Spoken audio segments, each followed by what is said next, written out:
on record? Yes. Hello, my name is Karen Walker. This is my informative speech video. Tonight I'm going to give you an informative speech about a topic that's very emotional for me. I'm a federal inspector and I'm being affected by the sequester that has gone into effect on March the 1st, 2013. So my purpose today is to explain to you how the sequester not only affects us as federal inspectors, but affects every American. So while the most direct impact will immediately affect all federal food inspectors, there will be no persons in the U.S. that will not be impacted at some point due to the failings of Congress to come to an agreement at 11:59 on March the 1st, 2013. Here's something to think about.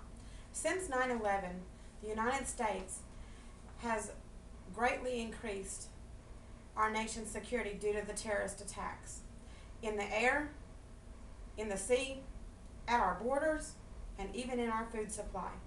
So when this sequester became effective on March the 1st, 2013, our national security became more vulnerable. Airport security and inspection at airports will drastically be reduced. Our nation's military defenders have been pulled back already, and battleships are currently resting at ports. Our nation's borders, such as at Arizona and New Mexico against the Mexican border, are less defendable now because our Border Patrol agents are relieved of their duties to save the budget. Our nation's food supply is more likely to be unregulated, perhaps even intentionally tampered with by some terrorist groups. With the enactment of the sequester in full effect, I too have concerns. I want to think about and address some concerns that the American people legitimately may have. Will Americans other than federal food inspectors and food employees and federal employees in general be impacted by the sequester? And if so, how? As a current federal employee who is currently affected by the sequester, I can attest to the concerns of all American people. I have access, though, to a surplus of information from government websites that many Americans are not even aware are available to give you more information. So during this informative essay, I'm going to provide you with some statistics that detail the extent of federal employees that will be withdrawn from their tours of duties as protectors to you, the citizens of this nation. I'll show you how this sequester affects both federal and non-federal citizens of this country. So here's some things that I have gathered for facts. On Wednesday, February the 27th, ABC News reported this about our air travel and how it's affected. It said, Transportation Security Administration, or TSA agents, will be reduced at all airports still operating. Smaller airports, such as in Texarkana, will be scheduled to close. This impacts the larger airports because now the customer flow will be increased and there will be no increase to the TSA agents at these larger airports. The result? Longer lines at larger airports with less security. This resulting in longer processing times at these larger airports. This isn't the only area, though, as I said, that was affected. Closely related to the security at the airports is our national security abroad in the seas. Huffington Post on March the 7th reported about this. Here's what it said. Our battleships are already being stationed at ports, such as in places like Virginia Beach, Virginia, and our military defense hours will be decreased. So in the air and in the seas, not only are the only places that will be affected and more exposed, our national security is closely threatened at home at our country's borders. The Huffington Post continues to report on this.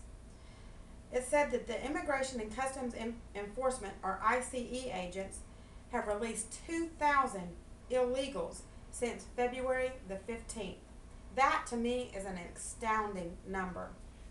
And with fewer Border Patrol agents protecting our borders, it won't just be illegal immigrants seeking employment here in the United States.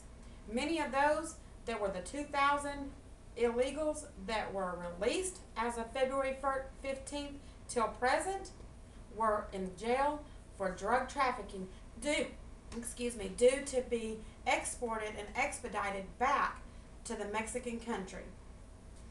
You know, with our national security left defenseless, our food supply is also defenseless and vulnerable. The Huffington Post goes on to continue to report these statistics. 2,100 federal food inspectors will be sent home with no work and no pay, leaving your food supply unregulated. Not only is it unregulated, there will be no federal mark of inspection on food. That decreases the food supply in the market at your grocery stores where you shop. With less product on the shelves, that increases the supply and demand. Supply, not there. Demand, still there. Price goes up, just like gasoline. You have no work, you have no pay, you have no money, but there's no food either. It affects you, it affects me. It affects your family, it affects mine. Industry may be able to produce products, but not without the mark of inspection. And without that mark of inspection from those federal food inspectors, you won't have food on the shelves at the store. So in conclusion, let me say this. With so much at stake, I too, like the American people, wonder what our Congress is doing to end this crisis. And as Americans, we expect that our government provide us with a strong economy and a strong democratically run society. We exercised our right to elect these officials because we believed in their ethics. And as Americans, we wonder right now, where are their ethics? I hope that you now have a better informed understanding as to how this sequester will affect not just the federal employee, but you too as an American citizen, and how damaging it will be to all of us the longer this sequester lasts. I hope that you'll take time to know how these economic decisions that Congress is making affects each and every one of us as American citizens. And I hope that you'll take the initiative and an active role in letting your representatives know how you feel about the job they're doing and your opinions about those that you've elected to this office, whether it be to the House of Representatives of Congress or the Senate. I thank you very much for your attention this evening, and I hope that you are better informed now of what this sequester will do and how it affects you and your families. Thank you.